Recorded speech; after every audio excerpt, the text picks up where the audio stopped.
Hola, hola, ¿cómo les va? Hoy acompaño al arquitecto Gustavo Gonig. Gustavo es docente del ISEL y como ocurre con otros profesores de esta casa que han estado en este programa, su presencia hoy y aquí nos permite detenernos y charlar. ¿Cómo estás? Muy bien, gracias por la invitación. Al contrario, para nosotros es relevante tenerte hoy aquí en nuestro estudio. Gracias. Gustavo, tu vida transcurre en la ciudad de La Plata. Allí podemos ubicar un lugar que posiblemente te introdujo en el arte. Me refiero a un emprendimiento familiar.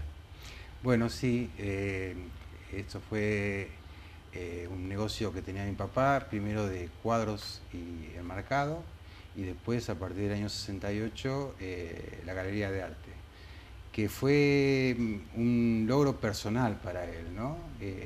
Toda la efervescencia de los años 60 de la pintura, él lo recogió y tuvo ese sueño que se había dilatado, pudo concretar su galería de arte.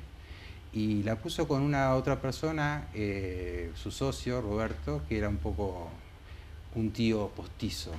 Yo siempre digo que fue una galería muy exitosa, duró durante 25 años, contradiciendo un poco a lo que es el perfil de galería en una ciudad chica, donde se dice que no es viable. Pero la polenta que le pusieron los dos, mi papá era muy comerciante, el socio muy relacionista público, con un gran capital social, había sido secretario del Teatro Argentino de La Plata, encararon con mucho amor, muchas ganas de hacer la galería y capitalizaron esos años 60 y 70 de tanto fervor artístico. Y durante 25 años tuvieron realmente una respuesta del público muy importante. Se había hecho un círculo de amigos en torno a la galería que fue muy lindo e incluso reconfortante hasta el día de hoy, ¿no? Que mucha gente, por alguna razón, me encuentra en la calle y me dice: che, gracias a tu padre yo tengo obras importantes. Y te decía esto de lo que no es viable la galería, porque normalmente el comprador de arte en ciudades chicas no es viable el negocio, por definición. Y la galería nuestra fue muy buena porque tomó justo un perfil de comprador de arte, que no es necesariamente una persona de mucho dinero. Es más que nada una persona que tiene sí resuelto su tema económico, pero básicamente tiene una base cultural y quiere tener una identificación de su casa con su forma de pensar y de sentir. Y era justo el perfil de los años 70, 80 de muchos profesionales de La Plata que se iban acercando a la galería y conformaron un núcleo muy importante. Era un poco, cada vez que había una exposición, una inauguración que se hacía en los sábados a la mañana, era un poco ir al centro como moda a tomar el cafecito y previo pasar por la galería, donde había 200, 300 personas cada exposición. Expusieron gente como Antonio Berni varias veces, como Luis Seoane, hubo una exposición muy importante de Picasso, de Dalí, el maestro Berni, Castañino. Realmente uno lo ve ahora retrospectivamente y la verdad que no solo el orgullo familiar, ¿no? Sino también concretamente lo que fue esa galería, que, mira, cuando cumplió 10 años fue tan importante que asistió a un almuerzo el intendente de la ciudad, ¿no? Como para presidir ese momento social para que significaban los 10 años de la Galería Austral. Interesante lo que acabas Sí. de relatar. Y supongo que además muy significativo de los sentimientos para vos. Por supuesto, sí. Sí, porque mi papá, hijo de inmigrantes, él propio vino a los 2 años de Polonia, vinieron a vivir así muy precariamente en Argentina. Y yo eso tomé un poco de conciencia a los 20 y pico de años, digamos, el significado, ¿no?, de una persona que viene a la Argentina, hijo de inmigrantes, que mis abuelos ni hablaban bien el castellano, y él logra una galería de arte importante culturalmente, ¿no?, para la cultura de la ciudad de La Plata, una ciudad identificada con un nivel cultural bastante alto. Así que para mí es un orgullo, sí, hablar de eso. Sí. Hablamos muchas veces contigo sobre la tasación de obras de arte. Sí.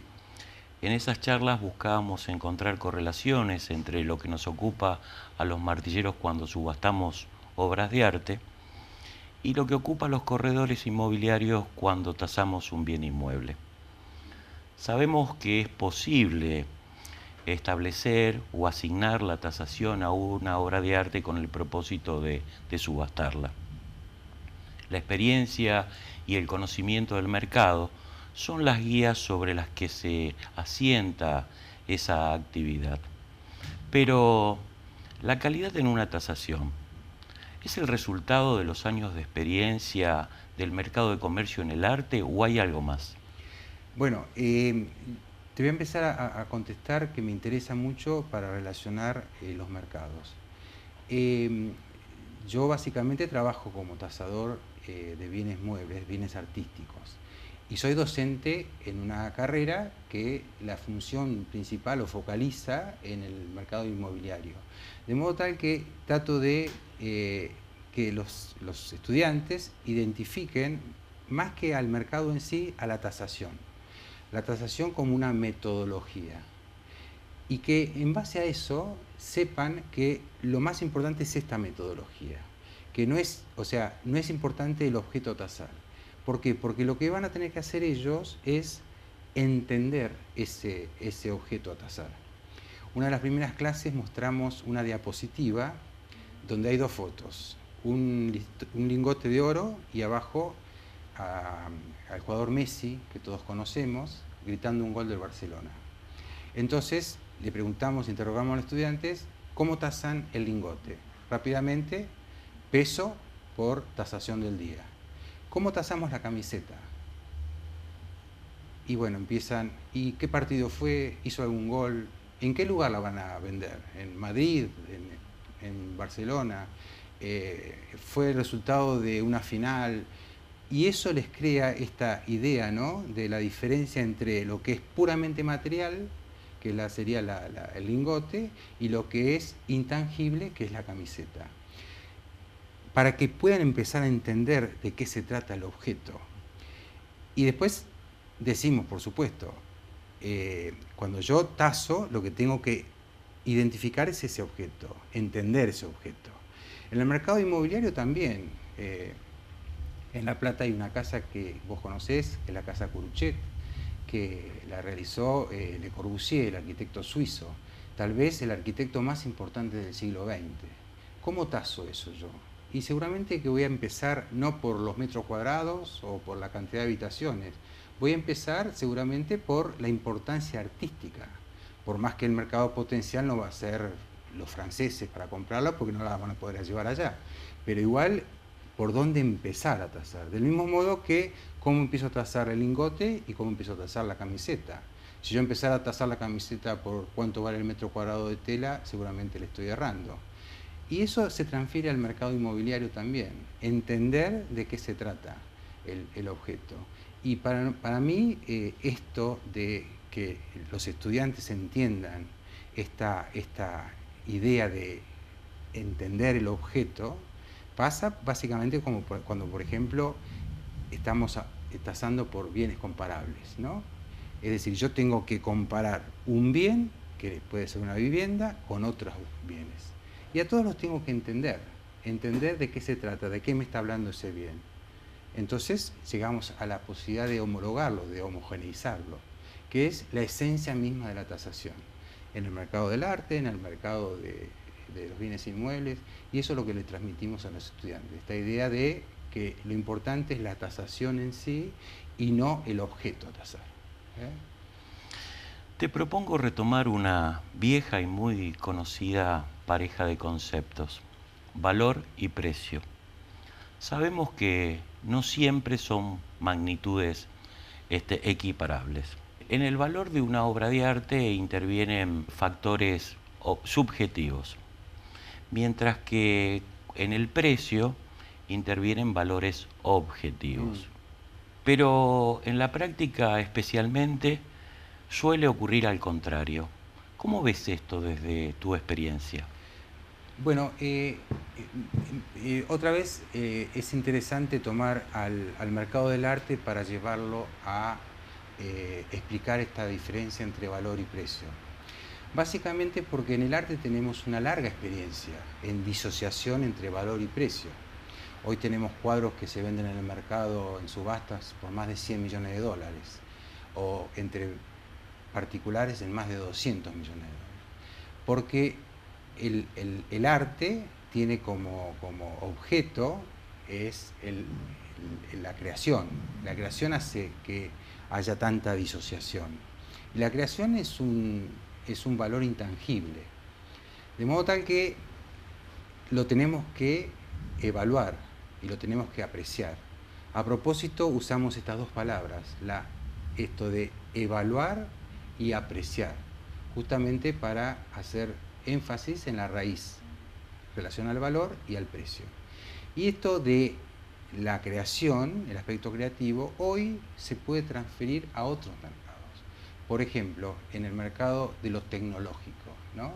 Estas empresas que hoy sacan un nuevo producto, un celular con gran misterio y creando una expectativa terrible, como Apple, que tiene un valor agregado que podríamos comparar lo que es la creación en el arte con el conocimiento por lo tecnológico.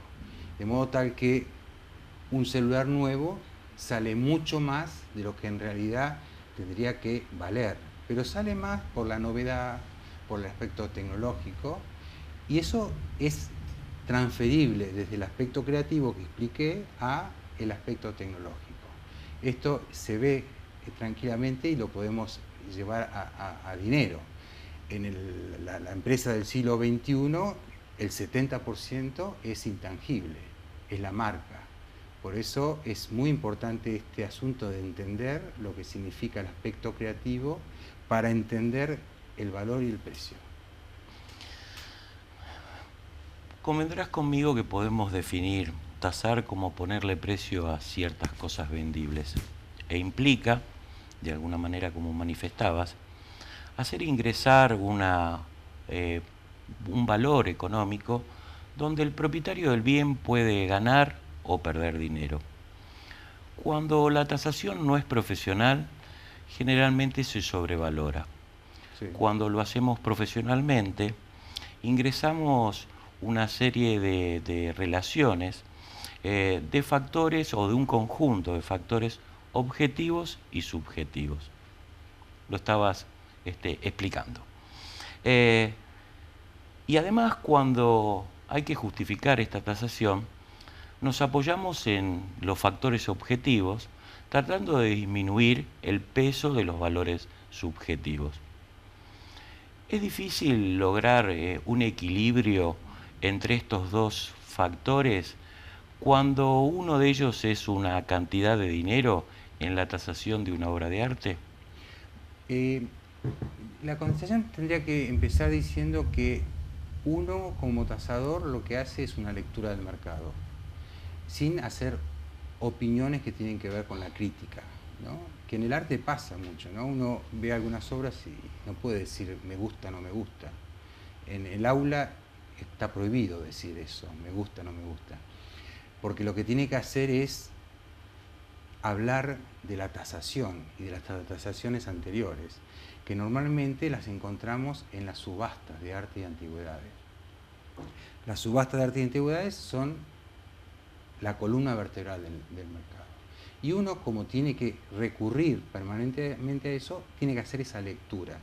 Es decir, no pensar en cuestiones que tienen que ver con la cuestión estética. Para nosotros no existe la cuestión estética prácticamente. Tiene que ser objetivo el valor a partir de la lectura que uno hace lectura y descripción del mercado. Digo descripción y pongo énfasis en eso porque hay, como en cualquier otro mercado, intereses y presiones. En los últimos años hay fondos de inversión que hacen subir los valores muy rápido. Hay artistas que están siendo monopolizados. Imagínate vos que algún galerista que patrocina a un artista está asociado a ese artista. Cuando le va bien al artista, le va bien al coleccionista o al galerista. De modo tal que puede hacer operaciones dentro del mercado, concretamente en la subasta, para que esos valores suban. Así que lo de subjetividad es, para nosotros tasadores, es relativo. Esa sería un poco la respuesta. Me sale casi por deformación profesional, o me surge la necesidad de preguntarte, dejando de lado estos factores económicos a los que vos haces mención, o situaciones tales como un artista de moda, que también sabemos eleva el precio de la obra. Para aquel que nos está viendo, ¿cuál le podríamos, o qué factores de valorización le podríamos indicar? Bueno, discúlpame, temática, soporte, tamaño. Sí, bueno, hay muchos elementos que usamos como parámetros, ¿no? Esto, digamos, objetivamente, ya lo que dijimos de la cuestión de la lectura del mercado pasa por otro lado. Objetivamente hay elementos como, primero, el artista como parámetro, ¿no? Es muy difícil comparar valores de un artista con otro, pero dentro del mismo artista podemos tener distintas técnicas. Para darte un ejemplo, Quinquela Martín, que todos conocemos, sus cuadros que valen mucho dinero son los óleos, pero resulta que él, y esto es una lectura del mercado, Quinquela tenía mucha vida social. Si bien no tenía familia, no tenía esposa e hijos, pero tenía mucha vida social. Y lo que pasaba con Quinquela Martín es que recibía en su estudio, en su taller, a mucha gente. Y por supuesto todos le pedían, cuando se iban, algún regalo. Entonces, para esos casos él tenía preparado unos grabados, que los firmaba. Los grabados son técnicas indirectas, es decir, el artista hace una chapa, por ejemplo, y después se imprime. Normalmente, para que tengan valor, tienen que estar firmados y numerados, ¿no? Entonces se hacen tiras de 100, 200, 500. Quinquela no las firmaba, pero no las numeraba, así que en el mercado puede haber de cada una de ellas miles. Y para darte una idea, esos grabados en el mercado pueden costar 3.000 pesos, 4.000 pesos, y un óleo puede costar 50.000 pesos. O sea que es muy importante la técnica, y nosotros sabemos esa cuestión de los regalos que hacía Quinquela, de modo tal que sabemos que no es un bien escaso los grabados de Quinquela. Entonces la técnica podemos decir que podría ser una segunda parámetro. Pero también está la temática. Normalmente, por ejemplo, voy a dar un caso muy fuerte, los retratos. El retrato puede ser hecho por el mejor artista, pero si es un retrato de una persona X, salvo que sea un personaje famoso que le pueda interesar a un museo, yo no voy a tener colgado un retrato de alguien que no sé, así que el mercado potencial disminuye. Uno mío no querés. No te lo quiero decir en cámara, en todo caso después te contesto. Uno de John Lennon sí. Sí, John Lennon sí, es sabio. Incluso se da en el mercado, ¿no? Cuando salen esas colecciones privadas, sobre todo para coleccionistas. El coleccionista en el mercado de arte es muy importante, es formador de precios, pero porque muchas veces transforma a los coleccionistas en compradores compulsivos. Está estudiado el coleccionismo como en algunos casos patológico. Es decir, gente que empieza a comprar compulsivamente y le interesa más la compra en sí que después valorar lo que compró. Hay una película muy interesante de Orson Welles, Ciudadano Kane, de los años 40, donde el personaje es un comprador compulsivo, es el inventor de la prensa amarilla en Estados Unidos en esos años. Y él compraba y resulta que el día que muere encuentran en su casa la mayoría de esas obras que están embaladas todavía. O sea que él ponía mucho énfasis en la compra, pero el disfrute después no existía, seguían embaladas. Sigo con el parámetro porque me voy desviando de tema. El tamaño también es muy importante. Decimos que normalmente a medida que se van agrandando un cuadro o una escultura, empieza a tener más valor, pero llega un momento que el mercado potencial lo limita al tamaño. Entonces nuestras casas, que son chiquitas, de 2,50 metros, 2,70 metros de alto, un cuadro de 3 metros no vamos a poder poner. Entonces todas estas cosas uno, desde el punto de vista formal, las tendría que decir, pero resulta que después aparece algo que está relacionado con el artista y nosotros en la galería conocimos a un artista que se llama Peter Malenchini, excelente acuarelista de desnudos de mujeres, unos desnudos muy sensuales, muy vendibles, como tema, porque el desnudo tiene esa particularidad: cuando es sensual se vende, cuando es agresivo no se vende. Peter Malenchini tuvo hace poco una denuncia por acoso y los valores de Peter Malenchini desaparecieron del mercado. Yo le hice comprar uno a mi suegra, un cuadro de él, pero nunca se enteró que era el mismo que estaba haciendo. Pero quiero decir, por eso, hay una cosa del mercado que pasa y los valores cambian totalmente. Esto es significativo. El mercado es muy sensible a este tipo de cosas, ¿no? Gustavo, gracias. Espero que hayas estado cómodo. Muy cómodo, muy contento y te agradezco a vos. El agradecido soy yo, como siempre. Bueno. Te recuerdo que podrás volver a ver este programa por nuestro canal de YouTube, ISEL TV 2013. Gracias a vos también por acompañarme. Larga y buena vida para todos.